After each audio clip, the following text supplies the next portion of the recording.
Ladies and gentlemen, Sora AI is officially dead. Just a few days ago, OpenAI just recently announced that they are shutting down Sora AI, which is a text-to-video software that they had under their name. It was a very popular, as a matter of fact, very hyped product that released 2 or 3 years ago, only because it was able to take a text and turn it into video. And the quality of which it was able to do so was mind blowing. It was really hyped. But now, after all that time, it's shutting down. This is either a big win for content creators and creatives alike, and could be also a massive loss to OpenAI. It could be a little bit of both. We're going to be breaking it down here today. Just touching on Sora just for a bit.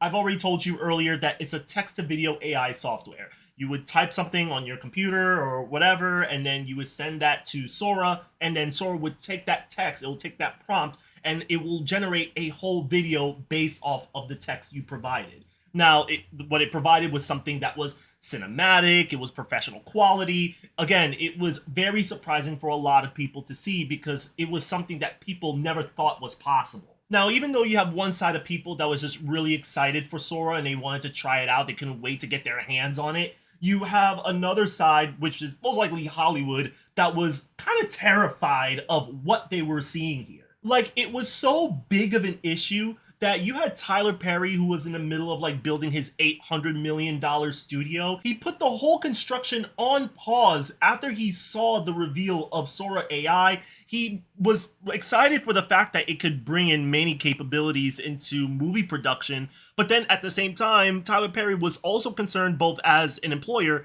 and as a director that this thing is going to disrupt the industry and we need to put up the guardrails. Like, imagine stopping the construction of your $800 million movie studio because of a text box that you can just type into and then it makes a video. I can understand why Tyler Perry would stop something like that because, yes, we don't even know if AI can fully disrupt the industry. And it's already affecting people as is. And then around 2025, Sora 2 came out, and it was just as impressive, if not more. There was something that was just really crazy about what Sora 2 introduced to the masses. Like, you can make a Will Smith eating spaghetti mukbang video, and you can easily mistake it for real footage. It was that wild. So when you take all of these into consideration, Sora was really a big software. Like, it's not just a little software that you had on the side that was just standing there. No, there were people that were actively using it for video production. The only problem is they just killed it. Now, if there's one company we definitely need to talk about here that may or may not be affected by this whole thing, I would say this company dodged a bullet here. It would be Walt Disney. Disney basically invested $1 billion back in December of 2025 into OpenAI. Plus, they would let Sora AI have access to over 200 licenses from Disney. We're talking Marvel, we're talking Pixar, we're talking Star Wars. You could have had an AI-generated Buzz Lightyear fighting Thanos and make your own Marvel Avengers if you wanted to. This was really huge and something that not many people would expect, mainly because Disney, you would never imagine them using AI for their art, and now they're suddenly throwing money into AI. And just to be clear, no money has been exchanged yet. Like, they did agree to the deal, but of course, a lot of these deals don't take place overnight. It does take some time to process these things. So there was no exchange of money or deals or anything like that. So it was very easy for Disney to just cut off OpenAI and say, well, we dodged a bullet. You know, we saw what was going on. We learned from them. We understood what was going on. And I was like, I don't think it was that deep. You just dodged a bullet and you just backed out while you did. That was really just it. So, of course, there would be some reasons why OpenAI would cut off Sora. According to the article, it says limited profitability being one of them. OpenAI is already operating at a loss and is currently in poor financial health, with Wall Street Journal reporting a $12 billion loss in Q3 2025 and Sora is yet another drain on its resources, with little return of investment to show for it by comparison. Secondly, we have concerns about IP, content rights, deepfakes of celebrities and high-profile figures. And finally, for number 3 is the lack of compute, requiring the need for OpenAI to remain more focused, according to comments from OpenAI's CEO of applications. CMO wants the company applications to remain focused in one direction and to cut out unnecessary distractions and side quests. I'm gonna be honest with you, calling Sora an unnecessary distraction and a side quest is pretty crazy. Again, this was a very big product, and imagine that product getting downsized to a side quest. The second point that the article provided as to reasons as to why Sora was getting shut down was something that stands out to me the most, because I sit there and I'm like, no fucking shit. Like, we've been warning about this for quite some time.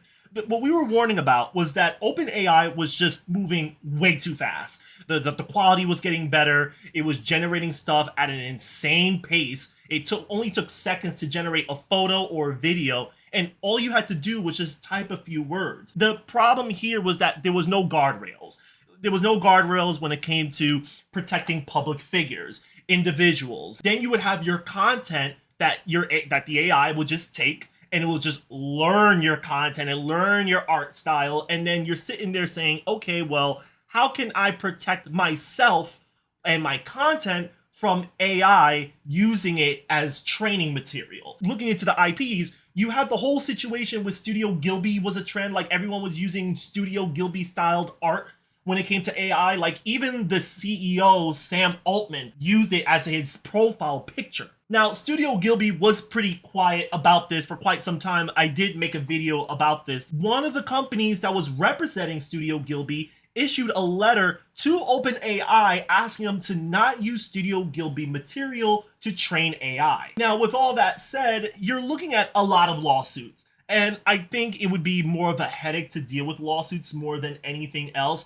Like, look at Disney. The only reason Disney partnered with Sora AI, or OpenAI specifically, was because they were trying to protect their IPs. They wanted exclusivity so that if there was any other software program that was using AI to train Disney materials and IPs, Disney could sue them because they're sleeping on the same bed as OpenAI. I'm not gonna sit here and act like whatever is going on here isn't a win for artists and creatives alike. I personally feel that this is a huge win. Granted, this doesn't really solve the broader issues that AI has introduced into society, but I think OpenAI stepping back from the Hollywood scene of just using generative AI is definitely a huge win for creatives. Now, even though Sora 2 introduced the opt-out model, which, would allow people to just exclude some things when they wanted to generate some video or photo, at the end of it, it still put the responsibility on the users, on the artists,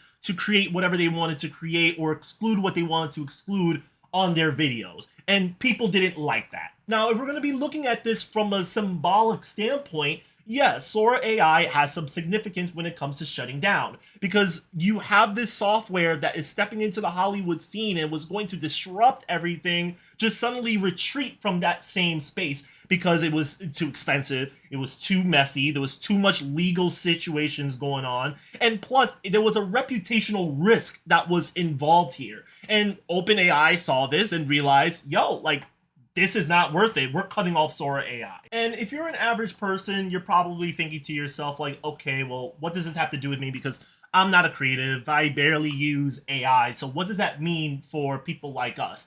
I think the one thing that's very telling after Sora shutting down is that the AI hype is definitely real.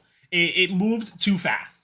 And it was expanding in both ways. One year, it was going to revolutionize Hollywood. And then the next year, it just gets disintegrated into dust because OpenAI looked at it and realized that all the trouble that it's causing is just not worth it. But to recap, you do have Sora AI that's officially dead. Disney and OpenAI is officially over. And you have artists and creatives alike that are getting a temporary partial win here. I did get some questions as to whether if this is like a AI bubble popping.